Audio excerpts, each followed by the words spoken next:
give you an idea. Those are just the bigger moths.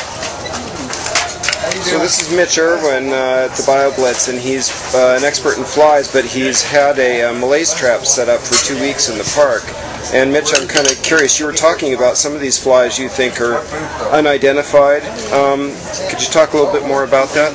Okay, well, this whole group of vials here represents flies. These are flies and these are flies. These are also flies. So all from one sample. These are what they call the higher flies. They're like house flies in that group. And there are a lot of new species here. These are what they call Phoridae. They sometimes call them coffin flies. But they're a very diverse group of flies that inhabit particularly our woodlands, and they're very unknown. There's a guy in the LA County Museum who's studying them. So what keeps us from knowing more about them, identifying them? Manpower. Human power. You think because women do it even better than men, but we need more systematists. That's the basic line, particularly in the flies, but all of the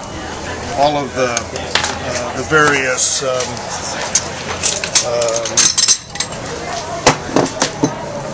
orders of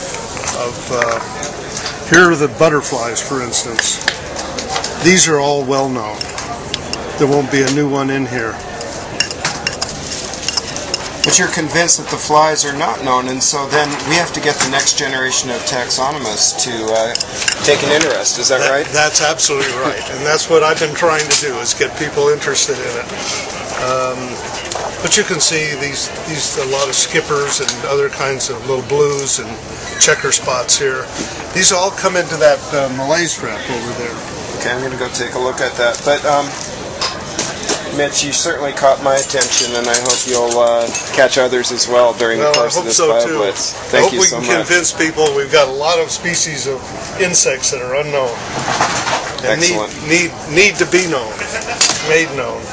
These are what they call bombyliids, or bee flies. And, sorry, I'll put it here so you can see it a little better. That group of flies, these are all parasites, mostly on grasshoppers and other, particularly wasps. So they're in the ground, and some of them are on wood-boring beetles. Can you come over to the malaise trap for a second and just talk about how it works? Okay.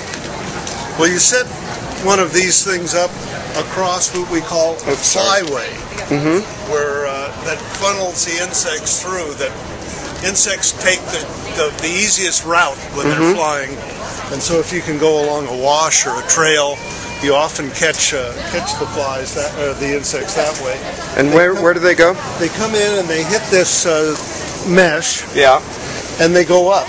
Okay. And they go up because they're going towards light. So you set this for the head so it's close to the sun, closest to the sun, and they go up. Oh, okay. They come in here. We've even got a few here in the parking lot. And then they go down into this, which contains alcohol. Okay. And are preserved. And that's the collection that we were just looking at, all came from this kind of setup? Right. A 2-week sample in Miller Creek, which is on the east side of the Rincons in the National Park. Great. Thank you so much. Okay. Thank you, John.